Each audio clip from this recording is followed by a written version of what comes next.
અમદાવાદના ઘાટલોડિયા વિસ્તારમાં ભાણાના ચાલુ લગ્નમાં જાહેરમાં 2 રાઉન્ડ ફાયરિંગ કરનાર મામાની પોલીસે ધરપકડ કરી છે। જેમાં 19 એપ્રિલના રોજ ઘાટલોડિયામાં ભાણાના લગ્નનો વરઘોડો નીકળ્યો હતો। તે સમયે મામાએ પિસ્તોલ વડે હવામાં 2 રાઉન્ડ ફાયરિંગ કરતા લોકો ચોંકી ઉઠ્યા હતા। જોકે આ સમગ્ર ઘટનાનો વિડીયો સોશિયલ મીડિયામાં વાયરલ થયો હતો। ત્યારે આ વાયરલ વિડીયોના આધારે ઘાટલોડિયા પોલીસે ફાયરિંગ કરનાર કુંભાભાઈ રાણાની ધરપકડ કરી આગળની કાર્યવાહી હાથ ધરી છે।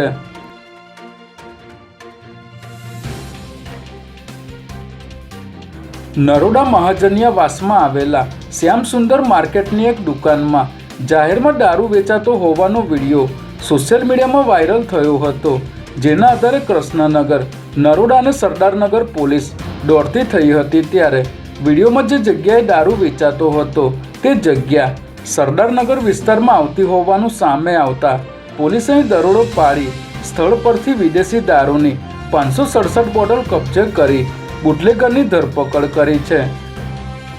જોકે સોશિયલ મીડિયામાં વિડીયો વાયરલ થયો હોવા છતાં બુટલેગરે દારૂનું વેચાણ ચાલુ જ રાખ્યું હતું।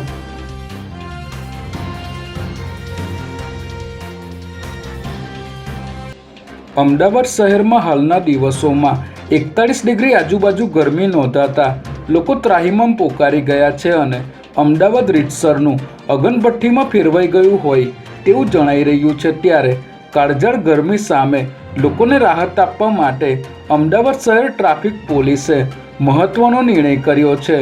જેમાં અમદાવાદીઓને ગરમીમાં ટ્રાફિક સિગ્નલ પર ઊભું રહેવું ન પડે તે માટે અમદાવાદ શહેરના 70 જેટલા ટ્રાફિક સિગ્નલો બપોરે 12 વાગ્યાથી 4 વાગ્યા સુધી બંધ રાખવાનો નિર્ણય કરવામાં આવ્યો છે। જ્યારે શહેરના જે મહત્વના ક્રોસિંગના સિગ્નલ છે ત્યાં 180 સેકન્ડના વેઇટિંગ ટાઈમમાં પણ ઘટાડો કરવામાં આવ્યો છે।